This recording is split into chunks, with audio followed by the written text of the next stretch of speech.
The time has come, everyone. Moglar is ready to show off Ketsui, Kizuna, Jigoku, Tachi.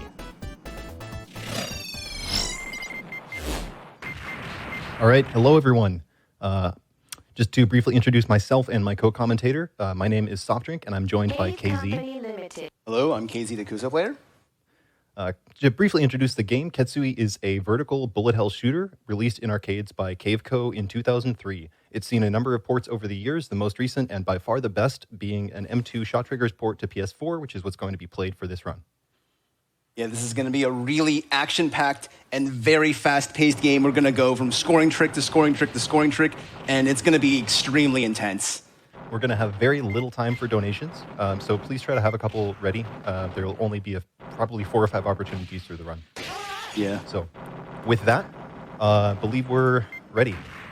Are you ready, Kizzy? I am ready. Want to count down? Yes, sir.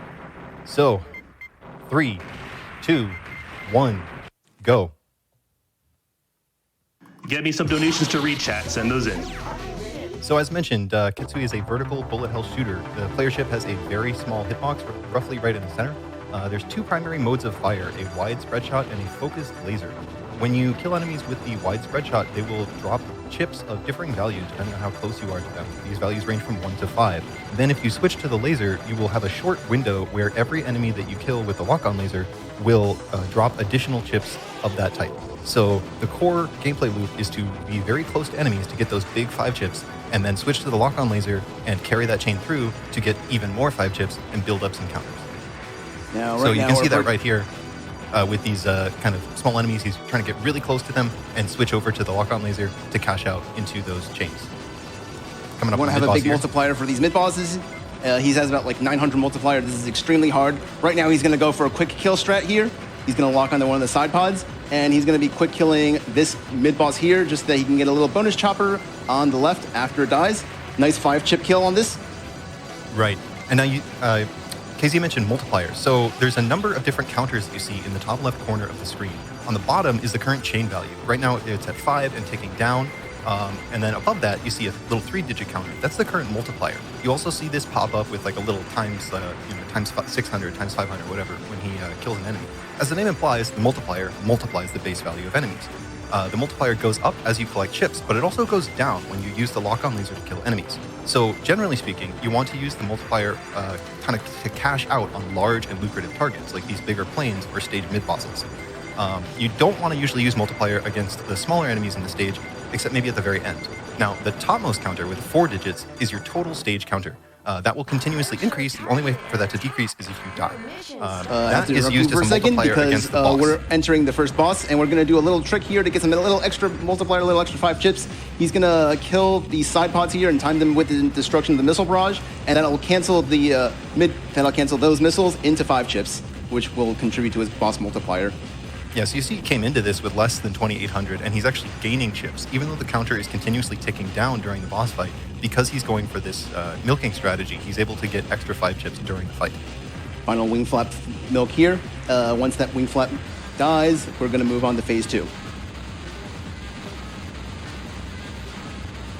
So this multiplier, this total stage counter, is applied to boss value, but it's also important for calculating the end of stage bonuses. So the total chip count is multiplied by the life and bomb stock in order to calculate the end of stage point bonus that you get. So for high score, it's very important not to die and not to bomb at all. Although we're going to see some of that just for survival anyway. Yeah. Coming up on stage 2 right now? Yeah. So you may notice that sometimes his options move back and forth very quickly, like up and down. And he's... Very early death. Are we going to do a reset? I don't believe I think he's going on. I think he's going on. I think he's going to keep going. So like right there where he's sort of switching back and forth between shot and laser very quickly, that is abusing part of how the scoring mechanic works. So the chips that are generated when you are killing enemies with the lock shot actually are generated when enemies explode, which means that with very fast input and good timing, you can actually kill enemies with the wide shot and then switch to the lock shot to generate those additional chips without cashing out the multiplier. It's called an empty lock, and it's a scoring technique we're going to see all throughout the run. Yeah, now here on the stage 2 mid-boss, the stage 2 mid-boss is on an infinitely looping background, and he wants to delay the kill of the mid-boss so that he gets the most optimal enemy rush afterwards. There's actually a little widget in the lower right-hand corner of the PS4 port that will show you if you have an optimal Zako rush. So right there, he got, it looks like about 85%. 90%? That's really nice. Yeah, very, very And nice. he's going to be streaming 5 chips off of these enemies right here. Going to try to empty lock this airplane and the next airplane. Yep. He got nice patterns for those. Oh, he had a lock kill there. Yeah. So that's unfortunate, but not a huge deal. Yeah. So this end section of stage 2 is really where the game starts to emphasize like routing and positioning as a way of taking out enemies efficiently. And it only gets more intense when you try to play it for score, because you really have to plan out like when and where you're going to make these short chains and where you're going to cash out with your lock shot. So, right, especially some of these some of the more difficult parts of chaining in Ketsui is leaving certain enemies alive for just a little bit longer, so that you can effectively get 5 chips off of them to chain into other large, high-value targets. And So now the we're end coming here, up let's see what on is- a stage 2 boss. And I think he's going to do another scoring trick involving killing the treads at the perfect time. So first he's going to bully this right tread here. He wants to get rid of that as soon as possible. He's going to be shot killing it so as to not cash out his boss multiplier. Your boss multiplier does cash out when, as Soft Drink mentioned, when you do lock kill any component, including certain phases, and sometimes it's more profitable to leave your multiplier Nice empty to lock not cash right out your there. multiplier for the very end. Now So- here he's going to time the destruction of that left tread with a future grenade pattern, and we're going to see 5 chips coming out of this grenade right here. Nice. yeah, very good. There we go. So as mentioned, the explosions are actually what generate the 5 chips, not the enemy death itself. So even in situations like that, where that grenade would not normally drop any chips at all, because it was generating explosions and he had started a chip chain right before it started to explode, he was able to exploit that for some extra score. So now starting to set up for stage 3. Even with that very Really early death in unfortunate stage death. 2, he's still doing quite well in terms of score. It's going to cut into his end of stage bonuses a lot. Yeah. The other thing that's adjusting his end of stage bonuses is that we're playing with slightly modified settings just for marathon safety. So he has a couple extra lives at the start of the game, and the conditions to unlock the second loop of the game are alleviated. So we'll talk a little bit more about that later. Yeah, right Stage now. 3 is Go Stage ahead. 3 is a kind of the start of where the game really starts to reward very aggressive play. So you'll see a lot of movement that's very dramatic up to the top of the screen and taking out some of these enemies, especially these kind of big white helicopters, as soon as they show up. Coming up on another big scoring trick here. He's going to point blank both phases of that big plane. He's going to get 2 bonus choppers off of that. Normally, if you were to play this game for survival, you would only see none, or if you're very lucky, 1. And getting that second bonus chip there requires a lot of risk. Yeah, definitely. And of course, the point blank strategy against that large plane is really quite dangerous. So here, this end section to set it up optimally for score is a little tricky. Looks like he's on time with it. Yeah, very nice. Nice. Yeah, Notice he wants that to be he's- at around 800 or 900 multiplier by the time this section ends, because we want to be at a very high multiplier for the mid-boss coming up. He's going to get a little bit more multiplier here, empty locking all of these popcorn that are coming down before the mid-boss Vinogradov. Yep. And note that he's not trying to lock kill the popcorn. So again, the lock shot will decrease every time you kill an enemy. Like the multiplier value will decrease every time you kill an enemy. So he's trying to kill only the small targets with the rapid shot and use the lock shot on larger high-value targets just to maximize his score potential. Oh my god, I love this Vinogradov final phase strat. He wants to point blank this as much as possible, just so that he can have a chance at getting one of the bonus ships at the very end there. And it looks like he didn't get it. He's probably only going to get 5 bonus ships. The 6th bonus ship there is really difficult to get. 5. Very nice. So yeah, you get those bonus helicopters will only show up if you kill Vinogradov fast enough. In casual play, you might not see any of them at all. And here he got 5. So it just goes to show exactly how aggressive and how much he's pushing it right now. This section here is another section that's very difficult to go for 5 chips. He's playing super aggressively, really up towards the top of the screen, which is quite important in that area for score. Now here we're going to come up on another one of those big golden bat kind of bomber enemies. Oh man, I really love the I hope scoring he goes trick. for It's it. awesome. Yeah, of course he's going to go for it. There you go. The around the world dodge. First time I saw this strat in a real run, I was just, mind was blown.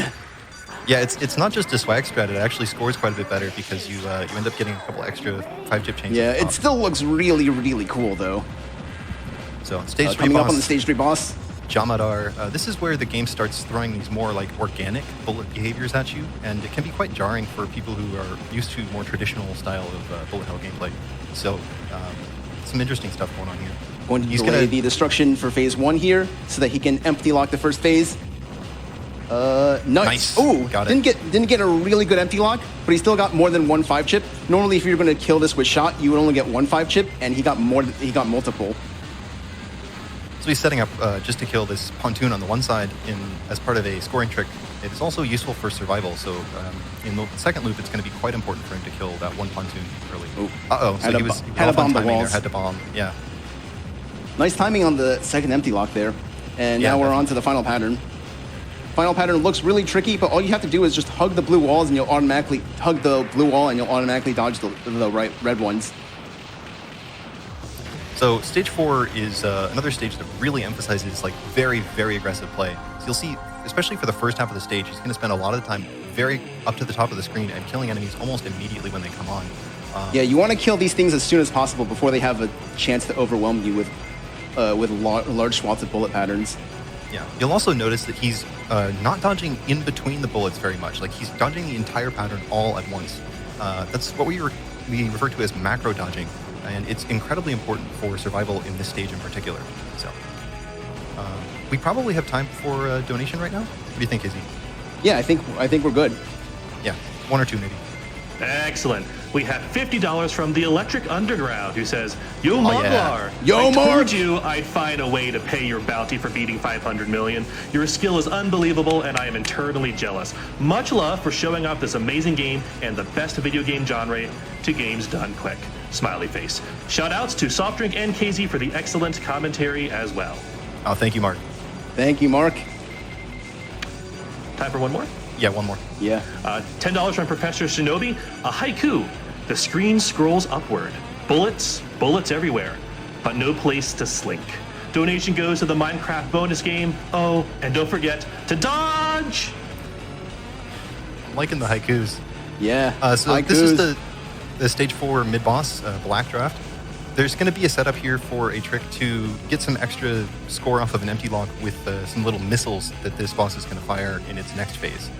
So just wanted to bring that up, and I think we have pattern after this one. No, I don't think we do. This is a really hype trick. Oh, okay. He's going to go on top of the screen here. Yeah, nice there you empty go. lock. Very nice. I meant here like afterwards, but anyway, it's all Yeah. right. It's all good now. So, yeah, this mid boss is it's quite tricky to play for survival. If you don't time it right, you can get really stuck. So, nice, very clean. All right, so And he's we're on going to to the go second half of for stage 4. a really crazy trick right here. Yeah, the enemy. There's going to be a large chopper spawning in from the right. Yeah, Nice point blank.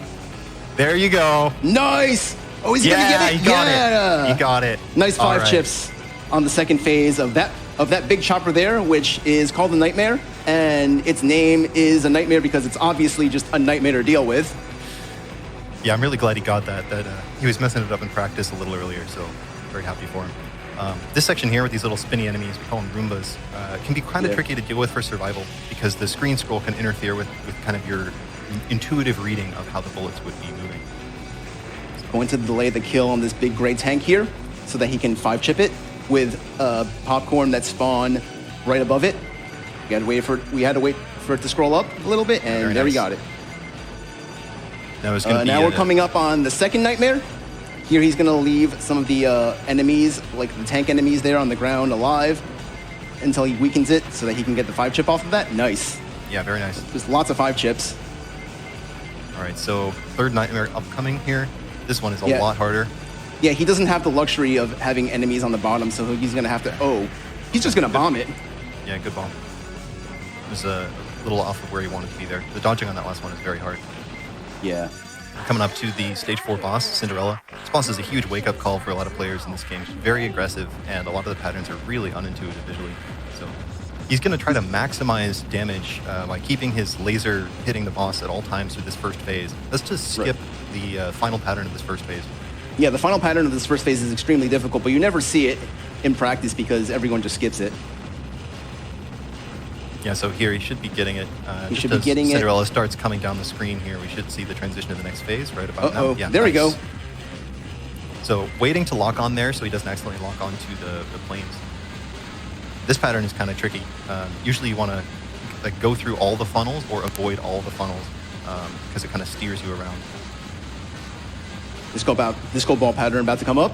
There it is. Yeah, there you go. And he's going to be locking onto the disco ball to get the pattern over with. If you don't lock onto the disco ball pattern, that pattern just goes on forever and ever until it times out.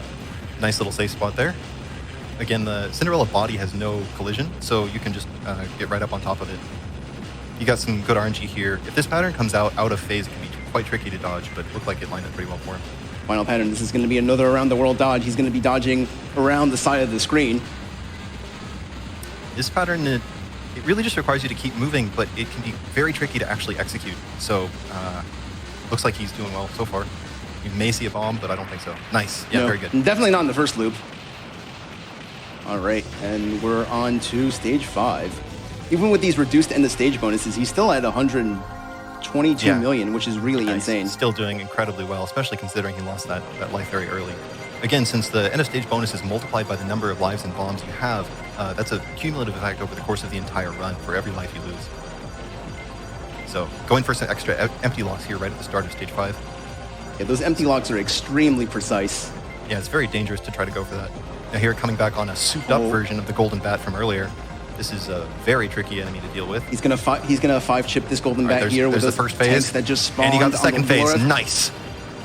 Now watch what he does on this air conditioner here in order to 5-chip it. He's gonna be grabbing the popcorn that spawned right above it.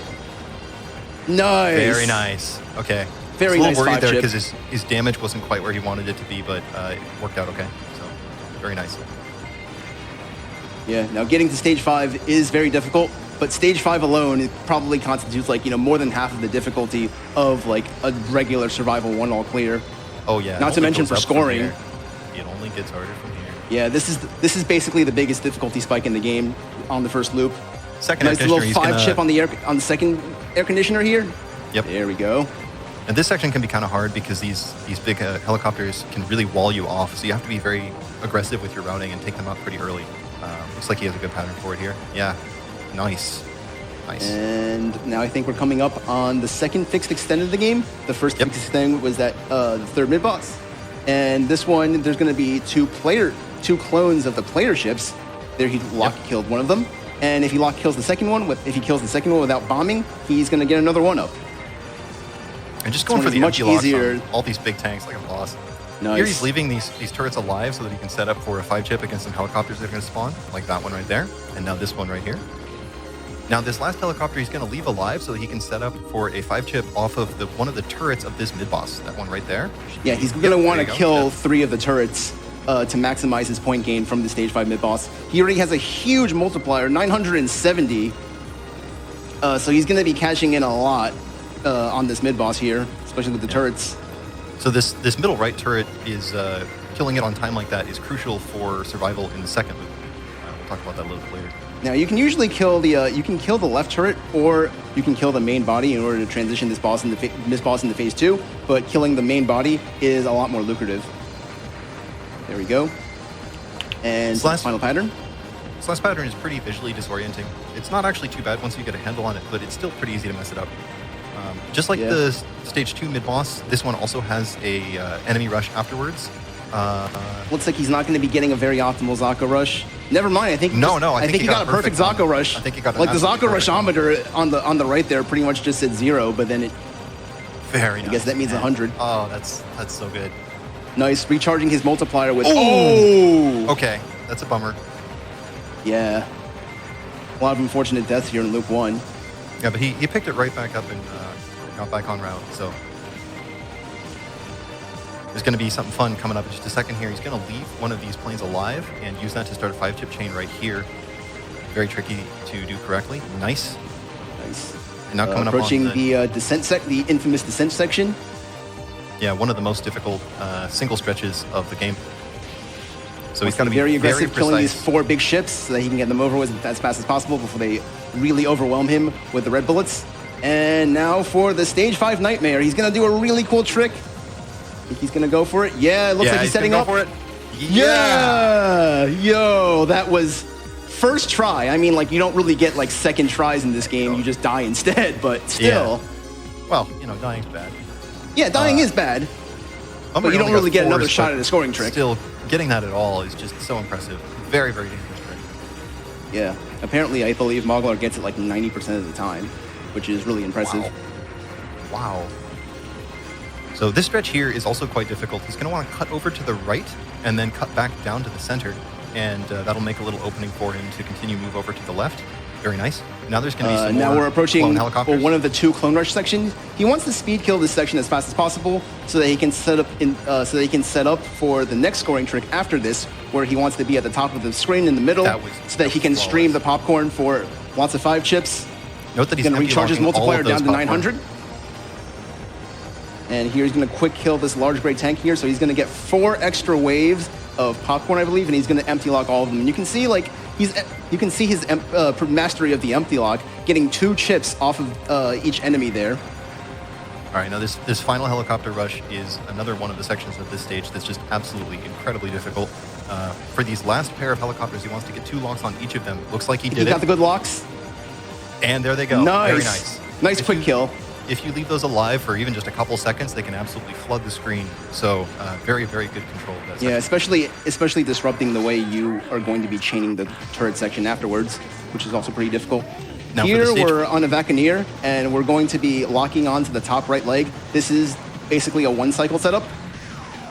Yeah, so there's a peculiarity of the damage in this game is that if your laser and all 4 of your options are locked onto the same target, and the laser is within the targeting reticle, you'll do a little bit of extra damage. So here, because that leg happens to end up right in the center of the screen for a prolonged period of time, he's able to just position himself down there and do a little bit of extra damage, which, like Casey said, is enough to kind of 1-cycle this.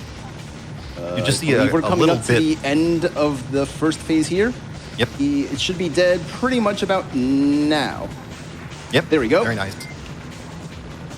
So now this first pattern, he's just going to try to misdirect where the red stuff is being fired and avoid the blue spreads. For these explosions, you want to sit at the bottom of the screen and then move up a little bit to misdirect where the bullets are going to go, just like that. Perfect. Nice. Now here you want to move up through the red rings and stay locked all the time. It's very counterintuitive, but if you unlock here, it's very easy to lose control. So very nicely done. And then here again, just going back for that misdirect setup. And he, again, was just kind of maximizing his damage there, so he did not have to deal with the explosion pattern again. Now here, this is the final phase of this boss. Again, just the same setup as before, but it's a little bit of a trickier pattern now because it just goes on and on and on. All right, and I think we're coming up on the end of loop 1. Nice. Yeah, so let's talk about loops. Now that he's finished the first loop, he will play through the entire game again on a much, much higher difficulty. Yeah. So ordinarily, special round. The loop that he's trying to access here, the Aura loop, would only be accessible if he managed to complete the entire first loop of the game without bombing and without dying. However, yeah, so it's pretty much the epitome of marathon unsafety. Yeah, just to make it more marathon safe, he's playing in a modified rule set where he's able to always access this second loop. Yeah, we wanted to be able to show it off in a live setting, but being able to loop consistently is extremely, extremely difficult, especially with how much risk he's doing while scoring. Yeah. So you may notice there are no longer chips being dropped at all. And now whenever he kills enemies, there's a lot of bullets that are fired back by the enemies. So in the loop, you get what are called revenge bullets, which is sort of this idea of like, oh, if I go, I'm going to take you down with I'm me. taking you with me. Yeah. And the chip values that are contributed to the multiplier and the total stage counter instead come from the revenge bullets that are fired. So those numbers are actually corresponding to literally the number of bullets that are being generated. So every bullet that's fired or actually sealed, if you sit directly on top of an enemy, you can prevent those bullets from being fired. Like those tanks right there. They didn't fire any revenge bullets. Yeah. Those despawned revenge bullets will still contribute to your multiplier, however. So it is pretty lucrative for both survival and scoring to get up in these enemies' faces so that you're safer from these revenge bullets, which are one of the main sources of difficulty in this run. You can see there that the revenge bullets pretty much cut off like 70% of the screen for him. Yeah, so you'll also notice in the loop, like, he's doing a lot of these very exaggerated movements where he'll kind of make big U-shapes, like start at one side of the screen, move down, over, and then back up on the other. This is a way of controlling where the bullets are fired. Since most of the revenge bullets are aimed in your general direction, they're aimed kind of at you. Ooh, okay. Ooh, he had a bomb there set for up safety. for that, right? He had the bomb there, yeah. Good safety bomb there. So he's going to stop shooting for a second here. Yeah, just to make an opening for himself. One of the main techniques for dealing with the revenge bullets is to actually just not shoot, to control the flow of the revenge bullets and give yourself an opening. The bosses are quite a bit harder in the loop, but this first boss is significantly easier than the rest, so probably good moment for a donation here. Yeah, no milking here, as this is impossible.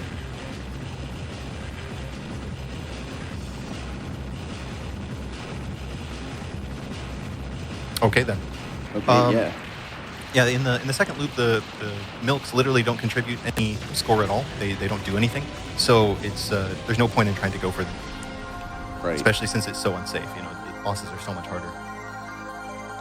So 2-2, the second stage of the second loop, is where things really start getting quite difficult.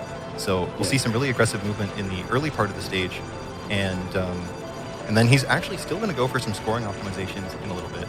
So that should be yeah. cool to see. I believe even though it is very unsafe, he's still going to be going for the full Zaka rush. We'll see that later. And now here with these big like hangers, he wants to wait until they're fully on the screen. Even though he can destroy them higher up, if he destroys them when they're still kind of coming onto the screen, they'll spawn less revenge bullets and thus less multiplier. Really nice movement right there with that around the world helicopter. Nice. Oh, yeah. Wow, that dodge was intense. Yeah, this is really good. Nice. Okay. So the entryway to that 2-2 mid boss is pretty challenging here. This is a good loop so far.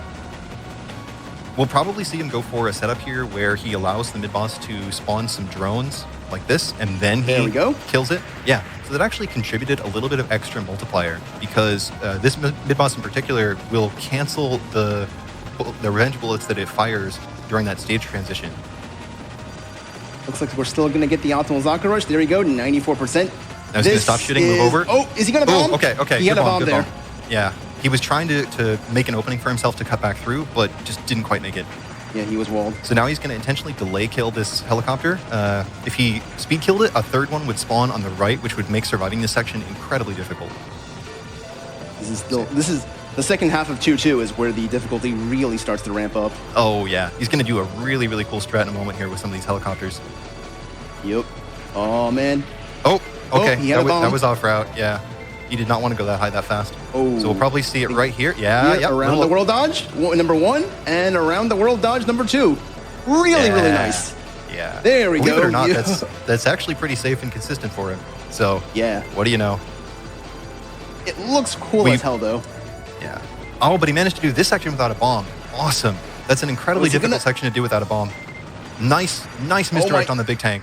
Oh my God. Wow. That just-in-time dodge. That was intense. Oh boy. All right. Now here we're not going to do a treadmill. Instead, we're just going to be quick killing the treads. Yeah, he's still going to be shot killing them so as to not cash out the multiplier early on these treads. These treads have very, very low base value, and we don't really want to cash it out for because we're going to lose score. Yeah, Loop 2 Sphinx does not mess around at all. This boss is really quite mean. Yeah. So again, he's going to try to shot kill this. Oh, I don't know if he got that. I think he still got it. I think he did. I think he did just barely. You didn't see a multiplier on screen. Yeah. Now the grenade pattern here is going to be just extra crazy. He's going to be doing a stream manipulation strat in order to make this dodge a little easier for himself so that he gets a bigger opening. Right, so he moves in the opposite direction that the grenade is being fired. So if the grenade is going to the left, he moves the screen as far to the right as he can, and vice versa. That's going to mean that the grenade detonates higher up, which makes the openings between the bullets just a little bit bigger and more consistent to dodge through.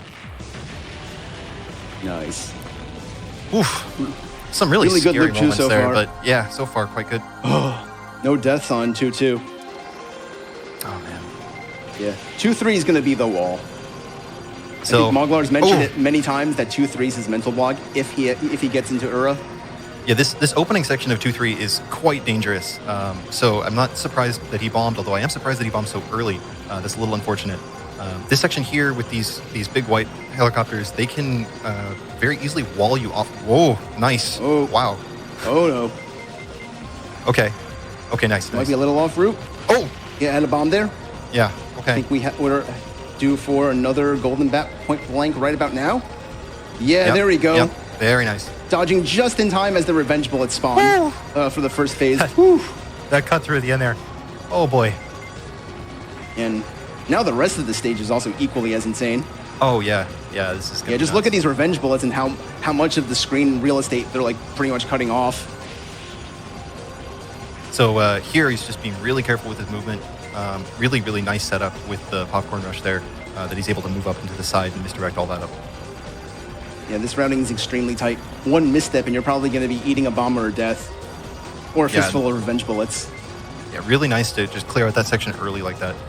So Vinogradov in Loop 2 is extremely dangerous, but just like in Loop 1, he's still going to be going for optimal scoring strats. So he's going to try to shot kill all of the small planes that are trying to dive bomb him and only use the lock-on shot for the targets on Vinogradov itself. Note that he did not damage that front section all the way. Those are going to be destroyed a little bit later as part of his speed kill strat. So if he does it correctly, he should still get the 1-up. You do need to destroy all the parts of Vinogradov in order to get that 1-up. Really nice movement there to take out that boat early. Yeah, they're slightly safer strat there you than go. from Loop 1. Nice. There's the 1-up. He's probably going to be getting 4 choppers, 4 bonus choppers after this, and he's positioning himself in place for the 4th chopper. There we go. 1, 2, 3, and 4. 4. Yeah, perfect. Perfect. Now this section coming up right here is one of the most dangerous of the entire stage. So it's a little worrisome that he does not have a bomb right now, but I think he can still do it. Let's see. Come on. Nice little cutback here. Yeah. Oh my God. Boy. All right. Coming up on the final big golden bat. This is going to be scary. Yeah, this part is also really scary. Oh man. Nice leading there. Yep. Made a good opening. Nice little cutback. Yeah. Yeah, really clean. Okay. Oh, and I believe, hold on. Yeah, there we go. Oh, I kind of jinxed it. I was going to say no miss 2-3. Oof. Okay, well, 2-3 boss, Jamadar, again, much scarier here. He has a strategy, which I haven't seen a lot of other players use. Getting in between the blue bullets. Yeah, that is not something a lot of other players will do. And then normally he has a planned bomb here, but it seems like he's actually... Okay, there you go. Oh, there's the bomb. Yeah. I was like, seems like he might be trying to dodge it. What? Yeah, those walls are like extra thick. So here again, killing that single pontoon at a very specific time is critical for surviving this boss in the loop. So he wants to kill that pontoon on the right so that he can use that to dodge up and down and avoid this part of the pattern here. Right there. Nice. Yeah, still shot killing that pontoon there so as to not cash out the multiplier until the very end. And I believe this is one of the easiest patterns in Loop 2. He's going to be doing the same thing, hugging the blue walls, automatically dodging the red bullets, except he's going to be hugging the bottom of the screen instead of partway up the top. Yeah, very nice. Even with that death, like the first couple stages of the loop are incredibly difficult, so it's not surprising that there was a mistake there. I'm just really excited that it took him that long. This is a very good run so far. So stage 2-4, there's just a lot that's going to be happening here. Everything leading up to the mid-boss is going to be really, really crazy. You know, the opening of the stage 4 in the first loop was already very, very difficult. But here with the revenge bullets, it's just even more so. So we're probably going to see some really wild dodges going on here. There's a nice dodge. Oop. Okay. That was good. All right. Nice speed killing so far. And he's also dodging these clouds of revenge bullets unfocused, if you notice. Yeah, because he wants to try to kill it. Which is really insane. Yeah, really nice stream there. So since all those enemies were aimed roughly at him, he's able to just continually move to the side and misdirect those patterns. So coming up on Black Draft, Kizzy, do you think we have time for another donation? Yeah, I think we have time for a donation here. Maybe 2. Fantastic. We have $50 from Anonymous, who says, so happy to see a cave block at GDQ. It's like a dream come true. And we have $100 from Dan201 saying, shmup block, best block. Yeah! Yep, I would agree with that. Here he's going to probably delay... Yeah, so he delayed the lock-on and delay the kill of the first phase of this just to make the second phase a bit easier. Note that since he's actually destroying some missiles that this boss is firing, each of them is actually contributing a little bit to his multiplier. Yeah. Probably have one more donation right now. We have a $25 donation from Lady Quixote saying, for as bad as I am at shmups, they do have a pretty firm place in my heart. Thank you to all the runners for showcasing them. All right. So now coming up on the nightmares, and in the loop, they are even more nightmarish. Yeah, definitely. They're definitely going to live up to their name in Loop 2. Okay, so good. We didn't see the single revenge bullet there. Sometimes Blackjack will fire a single revenge bullet that will just like get you out of nowhere. It's very surprising. Yeah. So. Oh my God, this pattern. Nice. And the revenge bullets, every phase of this nightmare is going to be shooting out a large handful of revenge bullets. But you do get a screen clear when you completely defeat it, which is very important for the later part of the stage. Yeah, coming into the second half of stage 4, the Roomba section, extra difficult. The spirals being like, double, and also having to deal with the revenge bullets as well. Yeah, really nice handling so far. Yeah. Oh, that was a little. Oh. Okay. Had a bomb there. Yeah, good bomb. Oh. But he still hasn't dealt with that Roomba. Okay. Yeah. Had to deal with a great tank there because I think he was a little off route, didn't kill the Roomba in time. Yeah, he was expecting the bomb to kill the Roomba, I think. So, oh boy. All right. And nice. Now for the scariest part of... Wow, this safe spot. Yo! Oh, wow. All right. That was pretty cool. I was not expecting him to point blank that one there. Nice. Oh, I love it. He's going to point blank this one? No, I don't think so. This one is way too scary. We may even see a bomb here, but I think let's see it. Come on, get the clear. Oh, okay. Ooh. Yeah, so that was the right call to make to bomb there, but he actually killed the Nightmare just a tiny bit before the bomb came out, so he would have been fine because of that screen clear. So he's gonna use a safe spot here. Cinderella Ember. There's a safe spot at the top for the first phase. Yeah. The first pattern. It looks completely crazy, but it is safe as long as your positioning is really tight. This pattern is very, very hard in the loop. It's so fast you can't react to where the bullets are fired, so you have to just be paying attention to where those little drones are on the sides of the screen. Now that safe spot, in addition to being an easy way to dodge that pattern, okay, good bomb. He had a bomb which is otherwise very difficult to dodge. It also lets you maximize damage against the boss and again skip part of that phase, which you really don't want to have to deal with. Phase 2 of Cinderella is extra scary. Just look at these funnels. Yeah, it's way faster and there's a lot more going on. Way faster and way denser too. Okay. Yeah, that was just a really bad configuration of the funnels. Just bad RNG there. Now dealing with 2-4 Disco Ball. Yeah, this one, the red bullets rise much more quickly behind you. Okay. He had a bomb there. Yeah, good safety bomb. I believe he's very inconsistent at dealing with that pattern. I mean, I wouldn't blame him just because of how difficult it is. This pattern, again, is a little RNG dependent. If it comes out of phase, it can be really scary. So far, it looks like you got it good. Yeah, nice. Good safe spot. I believe we're going to see a planned bomb on this final pattern here. Yeah. Probably in a couple more seconds here, we'll see it. He doesn't want to actually kill the boss. Yeah, there you go. There we go. He doesn't want to actually kill the boss with the bomb because then he won't get the multiplier applied. So still going for scoring even this deep into the game. Yeah, that's pretty intense. And now I believe we're on to Ura 2-5. Oh yeah. This is if you thought this game was hard, you haven't seen. If you thought the game was hard already, you haven't seen anything. Yeah, there's a lot that is going to be happening here. Even just from the very beginning, had to make some pretty dramatic movements here to avoid all the revenge bullets on the screen. Now coming back to the souped-up golden bat, which is even scarier in the loop. Yeah, the damage is inconsistent, so he might actually go for a planned bomb. Yeah, No, I think he did just fine. Nice. Okay, that's really good. The damage that the enemy takes is kind of inconsistent, so even with consistent player behavior, it's hard to know if it's actually going to die on time. So he used a slightly modified version of his normal route there, but it turned out well for him. So this section is just really, really hard. Mogwar's making it look quite easy because he's manipulating the screen so well, but there's a lot going on. That was leaving a really any nice of these dodge. enemies alive is really scary. Good bomb. He was going to get hit there. Nice bomb. Coming up on the second air conditioner here. He's definitely not going to go for a 5-chip kill, just going to go for a safe strat. Well, there are no 5 chips in the loop, but yeah. Right. You always want to lock kill the air conditioners because they have a very, very high base value, so you want that multiplier to be applied. Nice little dodge on the turret, sealing the revenge bullets on the turret.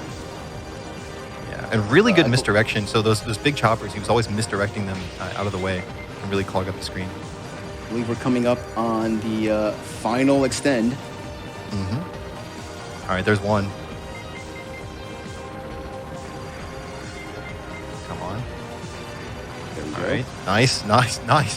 That section still shot killing those buildings for multiplier management. Okay. He doesn't want to cash up his multiplier right at this very moment because he wants a very high multiplier for the mid-boss. I didn't want to jinx it, but there's a very low chance that those 2 choppers, one of them can just fly off the screen and then you won't get the one. Yeah, that's extremely unfortunate. Really glad that didn't happen. I've seen that happen before in very intense live runs, and it was really sad. Yeah. So here, as we mentioned before, he wants to kill this turret on the center right at a very specific time to interrupt part of the next pattern that's going to come out right now. Safe spot. Safe spot. Safe spot? Safe spot. Yeah. Yeah. There you go. That was awesome. So that safe spot and setup only works if your timing is right on. He had to wait for a second or two to evaluate, is it okay for me to go for the safe spot? But it was, so nice. Doing a little damage strat here. He doesn't want to go for the optimal post 2-5 mid-boss Zako rush. So he's going to want a really weak one just to make it easier for him to deal with. Yeah, it's just incredibly dangerous if you get like a full-length Zako rush here. You want it to be relatively Nice short. dodge. Oh. I think it just froze on stream for me. Yeah, me too, but looks, we're He back. didn't get a very optimal Zako rush. Which is good. He didn't That's have exactly to, what he which is wants. good because he didn't have to like cut back there. Yeah, nice. So management of the screen and the revenge bullets is totally critical right here. There's going to be a lot of stuff coming from both sides and from the top of the screen, so he can't rely as much on going up and over. He has to be pretty careful, especially this part coming up right here. Yeah, where the hurting of these revenge bullets is extremely insane. He always has just the tiniest sliver of space to maneuver around them. Yeah. Now coming up on the Loop 2 descent, this is a super difficult section. His positioning when and where he kills the small popcorn enemies here is absolutely critical because they will flood the screen with revenge bullets, as you can see here. And I just realized, Soft Drink, he has no bombs left. He's going to have to dodge all of this. Holy hell. Yo, how did he get through the blue walls? Oh, that was awesome. That was look at this nightmare dodging too. Oh my gosh. Nightmare dodging. Nice. No miss, no bombing that section. Wow. Yeah. Going through that with no resources is very scary. So incredibly He's going to impressive have that to he no was- miss, no bomb this section that's coming up here. This is a very difficult section. Usually players will save one bomb for the second half of this Roomba rush here. Not now. Now. Yeah, this part here, super difficult to do in the loop. So the same basic strategy applies, but it's just so much more dangerous, all these revenge bullets. Yeah, this is where Go you down? usually want to have a planned bomb, okay. but Yeah. he didn't get the no miss, no bomb strat that he's been practicing. Yeah, but that's fine. I mean, it's an incredibly difficult strat, and he still has tons of resources to go into the final fight. So, Oh. yeah, these Oh. clones are super dangerous right there. I think it was the aimed red turret bullets that got him. Yeah, the RNG seems a lot worse in the loop on those clone helicopters, in my opinion. And now we're approaching the final Panzer Rush. Mm-hmm. Clone Rush. All right, good setup for the first one. He got it right on time. So this next one that's going to come out is critically gets all his locks on it. He did. Good. He did not split the locks correctly. Oh, unfortunate Okay. death. Okay. So yeah, this is getting a little tight now. You can still do it though. Yeah. Approach your target and attack. Your mission starts now. Are you ready? So the same basic strategy as in Loop 1 applies here, but everything is just much denser, much more aggressive, and the bullets are coming much faster in the case of this particular pattern. So here, you really want to be doing just what he did there, where you're slowly moving from right to left. If you have to cut back and go in the opposite direction, it's incredibly dangerous because you'll have to go up and over. This pattern looks really scary, and it is very scary, but there's a way to kind of manipulate where it's going to be fired. So once you get some practice with it, it's actually not as bad as it looks. And Still locking onto the top right there, so I believe we will still get the one cycle. I think so, yeah. And nice. Yeah, there you go. Perfect. And this pattern Now you'll notice here on the boss, we're on the second phase, and we've already killed like 60% of the boss's health. Yeah, I wonder why that could be.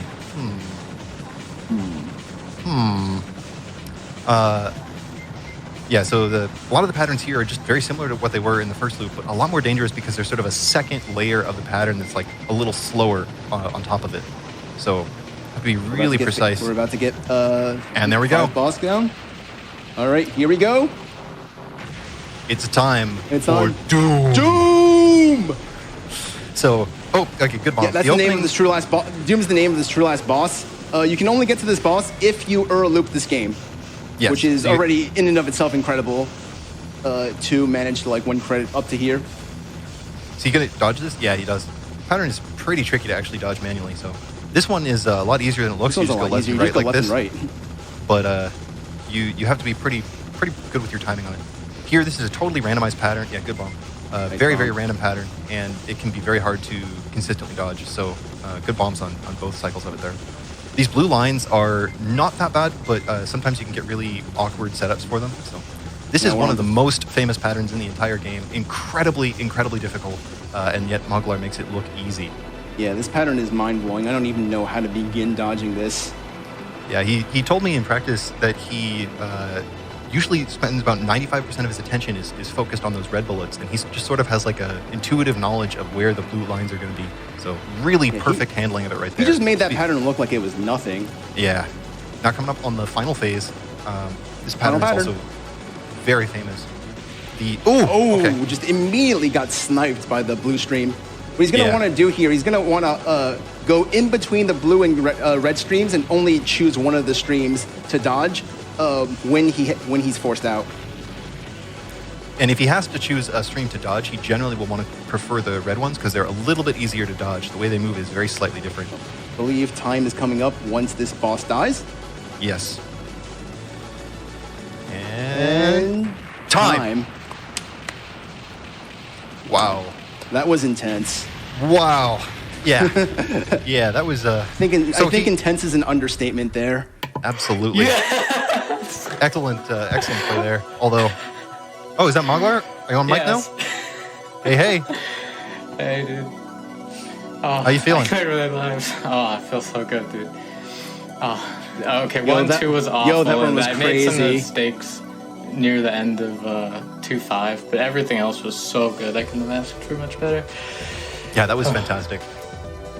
Congratulations. Thank you, dude. So, while I still have the time left, I'd like to give some shout-outs to some things that could help people get into the genre. First of all, there's 2 main Discord servers we use, the Shmups Discord and STG Revision 2020. For the Shmups Discord, go to discord.me/shmups or twitter.com/shmups, and you can find a link there as well. For STG Revision 2020, go to electric-underground.io. Or is it the electric-underground.io? I'm not sure. And you can find a link there, and there's a bunch of other shmup content there too. There's also the Shmup Wiki, shmup.wiki. Oh, shmups.wiki. Shmups.wiki, yeah, thanks. This was played on the M2 Shot Triggers port of Ketsui, made in 2018. M2 Shot Triggers does amazing work on porting shmups. They've ported Battle Garega, Dangan Feveron, Maho Daisakusen, Ketsui, Esperade, and the Darius Cosmic Collection. All 5 of those are on PS4 and they're amazing, so check them out. The last 2, Darius Cosmic Collection and Esperade, are also both on Switch. I believe Garega's on Xbox One as well, but I'm not sure. There's also some other, there's a bunch of cave ports on Xbox 360 if you still have one of those. Some on Steam. And some other amazing games on Steam like Crimson Clover World Ignition and Zero Ranger. But yeah, that's about it. I'm very grateful that I was allowed to showcase this. And I'm super grateful for the entire Shmup block in general. We got the best lineup of games we could have possibly asked for, so thank you guys. Let's check the name. And thank you, Moglar, for playing. Yeah, especially at definitely. such a high Thank level. you. That was a ridiculous run. Yeah, that was great. It's not correct. Oh. Is he spelling GDQ? GDQ. GDQ or God? I don't know, I can't make it out. Gamer, dude. God gamer. God gamer. Yeah, it looks a little questionable here, unfortunately, but yeah. If you enjoyed this run or any of the Shmup block runs, maybe donate with $5.55. How about that? 5s. Or anything ending with 5s. No, I'm good now. Yeah, man, you want those big juicy 5 chips? So I'm off now. See you guys. Thanks for having me on.